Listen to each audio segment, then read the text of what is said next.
Independent variables are the factors that researchers manipulate or change to see if they have an effect on something else. They are the cause in the cause and effect relationship. For example, in a study about impact of study time on test scores, the amount of study time is the independent variable. Dependent variables are the outcomes or the effects that are measured in a study. They depend on the changes made to the independent variables. In the same study, the test scores would be the dependent variables because they are expected to change based on how much study time is given. So independent variables are typically plotted on the z-axis, the horizontal axis of a graph. This represents the variable that is being manipulated or controlled. Dependent variables are typically plotted on the y-axis, the vertical axis of a graph. This represents the variable that is being measured or observed as it is expected to change in response to the independent variable. Confounding or extraneous variables are factors in a study that can affect the relationship between the independent and dependent variables, potentially leading to inaccurate conclusions. A confounding variable is an outside influence that changes the effect of the independent and dependent variables, making it difficult to determine whether the observed effect is true due to the independent variable or the confounding factor. For example, in a study examining the effect of exercise on weight loss, diet could be a confounding variable, as it also influences weight loss because many people who choose to exercise also choose to be careful about their diet.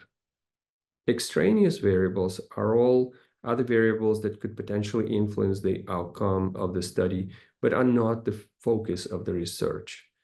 If not controlled, they can introduce error or bias into the results. Researchers aim to control or account for these variables to ensure that the results accurately reflect the relationship between the independent and dependent variable.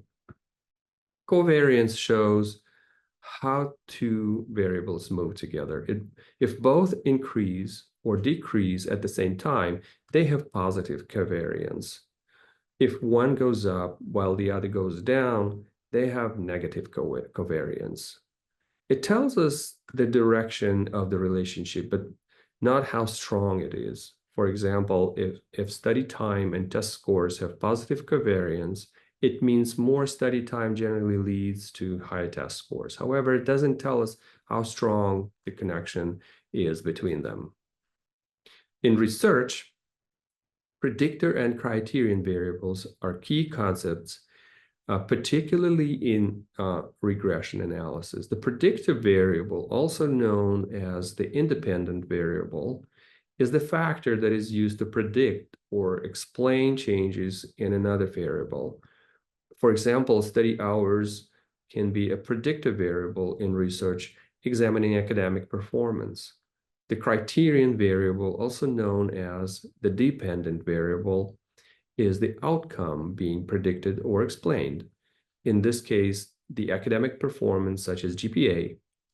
The predictive variable is used to understand or estimate changes in the criterion variable, helping researchers identify relationship and make informed predictions.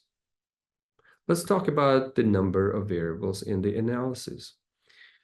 The number of variables involved in the analysis demonstrates whether it is univariate, bivariate, or multivariate. Univariate analysis involves a single variate, focusing on its characteristics like mean, median, and mode. It's used to describe patterns or distributions within that one variable, such as analyzing the average income of a group. Bivariate analysis examines the relationship between two variables, exploring correlations or associations. For example, it might investigate the relationship between study hours and exam scores. Multivariate analysis involves 3 or more variables, allowing for the examination of more complex relationships.